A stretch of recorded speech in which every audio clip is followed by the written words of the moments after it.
What is up, everyone? My name is Jack Southall, back again with another video, and today I'm here with my WWE Monday Night Raw review for September 19th, 2016. This is the go-home show to Clash of Champions, and honestly, it wasn't as good as some of the previous episodes. Not that they were great or anything, but a bit of a letdown, a bit dull. The ending was kind of cool, which I'll get to later on. I mean, there were some good things, but overall, Raw just needs to be a better structured show, in my opinion. So, anyway, let's get into the show. So, we open up the show with the Big Top Dog.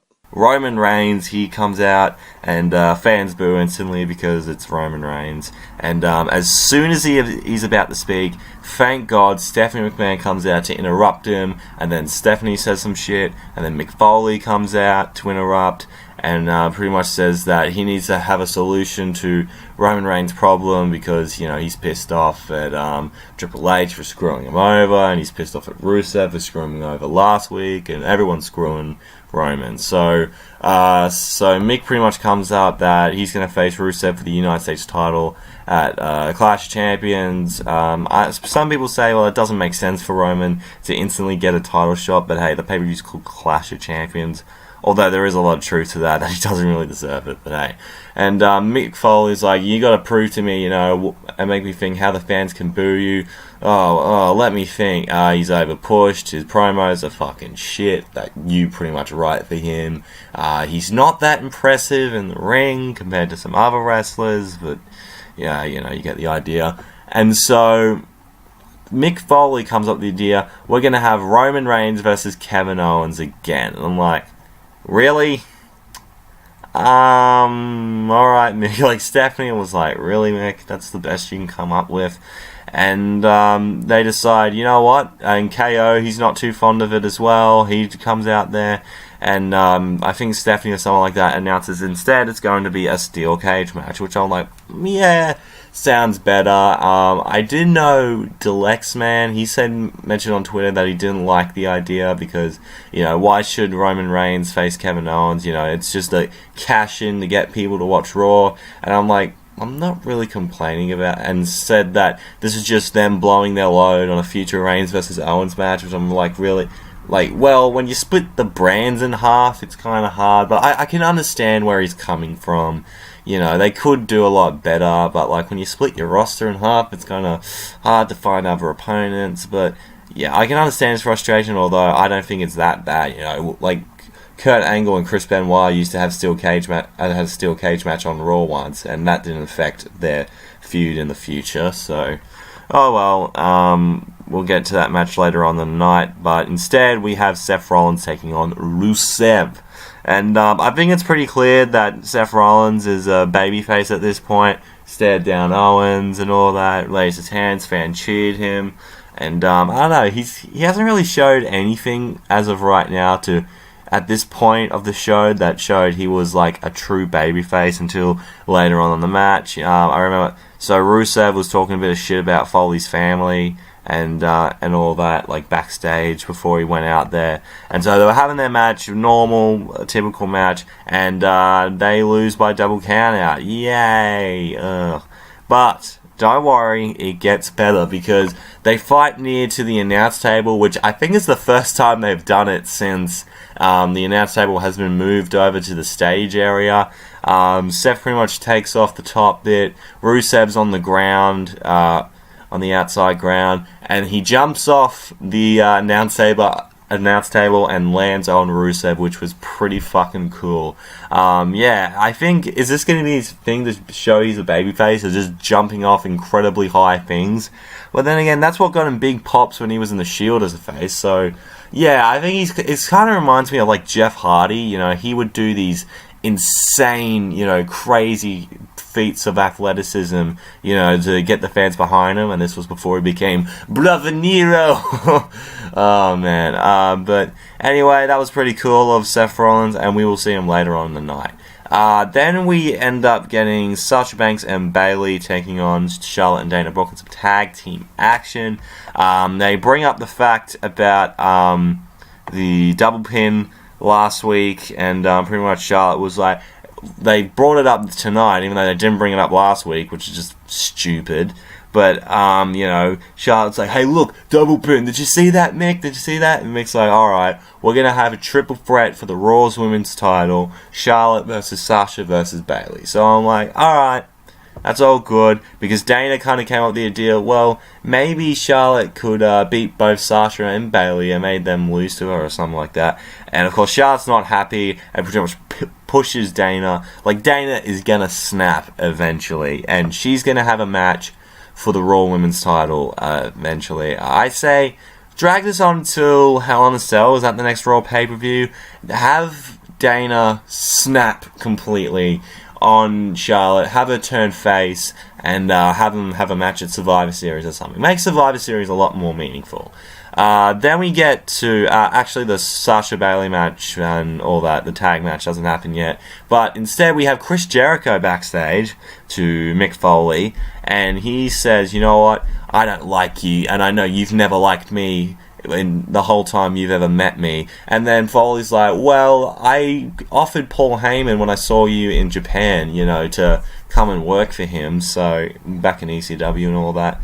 And so he's like, you know what, I'm going to write a list to show all the problems I have with you, and you're not going to like it. So that's it. That's his new catchphrase now, it. Oh, man. Chris Jericho is one of the best of all time.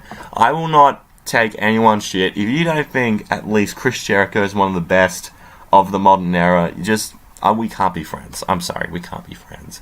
Then we end up getting Sin Cara versus Braun Strowman. This was every Braun Strowman match. He kills Sin Cara. He catch him in a moonsault, which was pretty cool, like a springboard moonsault, which was sick. And Braun Strowman wins. Then we get to the women's tag team match, and pretty much Dana was fucking things up as usual in the ring. I forgot what she did. But one thing I really liked and I noticed about the Charlotte kept going after Sasha's back, which she injured at SummerSlam. Really showing, she's still that little heel in there and just pretty much going afterwards. And one thing I noticed during the match, the LED posts were gone, and I'm like, why are they gone? They were pretty cool. But then I realized, maybe the steel cage can't really fit around the ring because of the post. And if that's the case, then fair enough. There was a big boot to Bayley. That's what Charlotte did, or like a knee or something. I don't know. And Charlotte and Dana won the match. So you can kind of look. Sasha was kind of looking at Bayley, and she's not happy. What I think would happen soon is maybe at the triple threat match, Sasha snaps at Bayley. But then again, I don't want them to have a feud with Bayley just yet. I want to save it to at least WrestleMania. That's what I'd like to see. Sasha versus Bayley at WrestleMania, I think, would be an awesome match. So I don't want them to spill the beans yet. They can go off and feud with other people. But yeah, I do think the Charlotte versus Dana Brooke match will take place at least before the end of the year, in my opinion. So then we get to Seth Rollins walking into Stephanie McMahon's office backstage. And he's pretty much, I was wondering, are they going to talk things through, or, what else is up? And he pretty much confronts Stephanie because he's still on her case about the whole Triple H interfering in the match and screwing him over thing. And pretty much Steph was like, you know what, I didn't have anything to do with Triple H, but I am for Kevin Owens being the Universal Champion, and because you're the reason the world title went to SmackDown. And she listed all these other reasons why they don't believe in Seth anymore and how they believe in Kevin Owens. And Rollins is like, you better watch out, I'm going to take you down. So it's obvious Rollins wants no part of the Authority now, because now he was a part of the Authority, he knows them inside out. So yeah, it kind of makes sense, in my opinion, for Seth Rollins to kind of go after them. And I cannot wait. I hope this leads to a big time match later on in the future. Probably to Seth Rollins versus Triple H. That match has to take place. There's no way in hell it can't. So then we get Bo Dallas taking on the legendary Gary Graham. If you don't know who he is, do you even consider yourself a wrestling fan? And it was really weird because Bo Dallas was starting to talk like Bray Wyatt a little bit. His promo was cut. It was really weird. He still comes out in that singlet, the fucking social outcast singlet. For God's sakes, change it, or at least get rid of the social outcast thing. Like, Jesus Christ. But of course, Bo Dallas, it's so weird. Bo Dallas is having jobber matches on Raw. Bo fucking Dallas, of all people, who used to be a big time jobber, is now having jobber matches, even if he did have that little airport incident when he was drunk and shit. Really, really weird. So then we had the best out of 7 million matches between Sheamus and Cesaro. This was match 6. It wasn't that incredible. This was pretty much the match to pretty much just set off a 3-on-3 so they can have the 7th match at Clash of Champions. There was a really cool thing that Sheamus did. He hit the white noise on the side of the apron, which was sweet. But Sheamus went for a roll-up with his feet on the rope, but the referee kind of called him out on it because last week that's how Cesaro won. He got his foot on the rope and the ref didn't see it. So, yeah, refs, make up your fucking mind, honestly. But Cesaro hit the neutralizer to get the win, and yeah, that was pretty much it. And they'll be continuing on at Clash of Champions for the best out of 7 match. Then we get to Chris Jericho, and he is about to make the list of Jericho. And he goes up to Mick Foley, and he's still got his list with him, which is hilarious. And he pretty much says to him, I've got this list for you. Stealing catchphrases, because Mick Foley calls him a stupid idiot, terrible fashion sense, and Mick Foley laughs at him and all that, and pretty much and all that, cheap babyface pop, which was pretty funny, and he's writing it all down, and it was sad that he didn't do any references to the 2004 holds he did in WCW, because that shit was funny as hell. So he comes out there and he pretty much says, I'm going to put you all on the list of Jericho and all that stuff.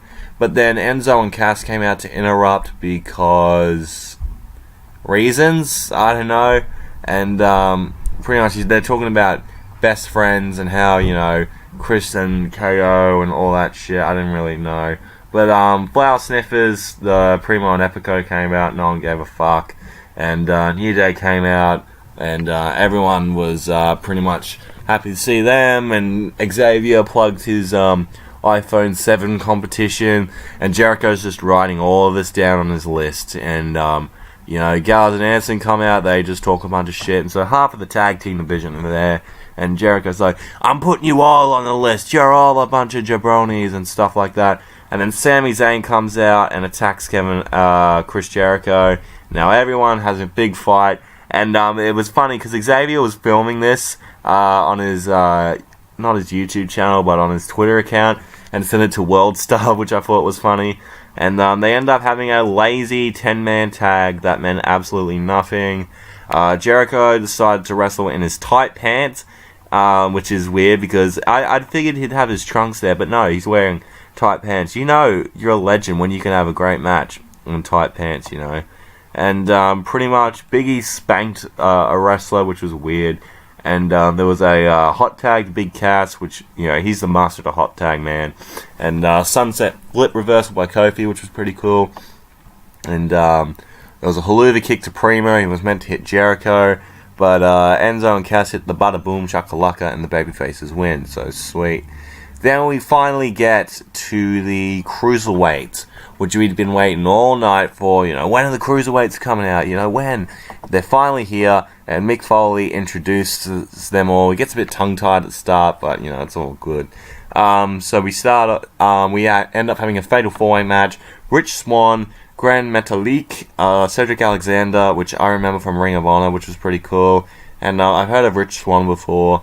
And the Brian Kendrick, which makes his return to Raw. He got released in 2009, 2010, I'm pretty sure, and just feature endeavored for no reason. And so the winner of that match would end up facing TJ Perkins for the Cruiserweight Championship at Clash of Champions, of course.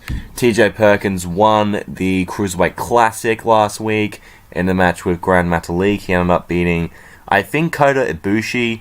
and Mentalik beats Zack Sabre Jr., or maybe it was the other way around. Of course, I feel like if Zack Sabre Jr. and Kota Ibushi signed, I feel like one of those two guys would have won. But they ended up giving it to TJ Perkins, which I don't have a problem with. He's pretty fucking cool. And this was a really fun match. I really, really enjoyed it, you know. The Cruiserweights, hopefully they bring a lot of excitement to Monday Night Raw, because that's something they desperately need. And there was one bit where Cedric just pretty much, he flipped over the rope like it was just nothing. And Grand Metalik just then lands on everyone, which was cool. Swan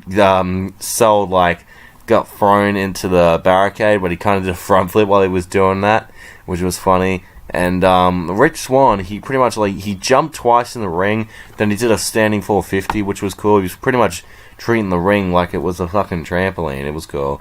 But Brian Kendrick ended up hitting his submission move, whatever, and he ended up winning, so that's pretty cool. So we're going to get Brian Kendrick versus TJ Perkins at Clash of Champions for the Cruiserweight title. I feel like that match is going to steal the show. So every other match, better watch out, man, because Kendrick and Perkins, I feel like they can put on a great match, man. So yeah, very excited to see what these two guys go onto in the Cruiserweight division. So yeah, Cruiserweight division is looking pretty cool right now. Then we get to the main event, which is Kevin Owens versus Roman Reigns in a steel cage match. Yeah, a lot of people were not happy about this match. I think WWE blew their load on this, like I mentioned before. And, like, kayfabe-wise, it didn't make sense because, you know, why would you put your champion in such a dangerous kind of match? Which I kind of get, but I didn't have that bad of a problem with it, you know. They used to give out steel cage matches all the time, but well, I can kind of understand where people come from, but I personally didn't really have that much of a problem with it. So there was a pretty alright match. There was like a pop-up powerbomb, but Reigns reversing Superman punch.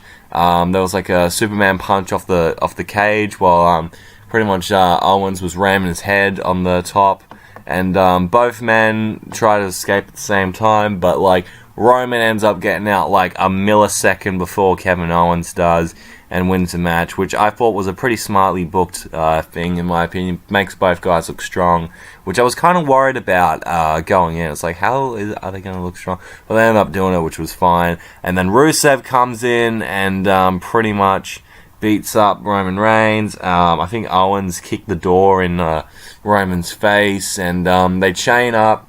And so it's Roman is all by himself inside the cage. Rusev and Kevin Owens are about to beat him up until Seth Rollins comes to save the day. Who would have known? Fucking Seth Rollins would save Roman Reigns after everything they've been through.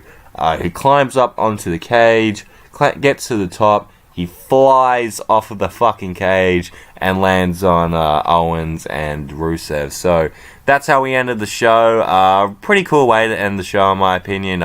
Seth's thing to be a babyface is jump off crazy stuff. So yeah, Clash of Champions, he's probably going to jump off the stage, and then after that he's going to jump off the moon, and then he's going to jump off the galaxy and all that kind of stuff. So that makes sense.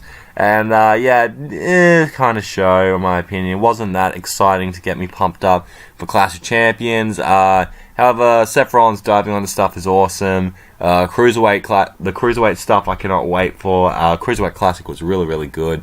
Didn't really pay attention too much for it, but for everything I saw, it looked pretty fucking awesome. And thank you guys for watching this video. I hope you have enjoyed it. I'm going to wrap it up here. And if you did enjoy the video, make sure to leave a like, comment down below what you thought of Monday Night Raw, and you want to see more from me, hit that subscribe button. You're glad you did. Twitter and Instagram is at JackmanLaw31. You want to check me out there. Also check out the Bullshit Club, Mr. Edge TV, and the 5/8. The links will be in the description below.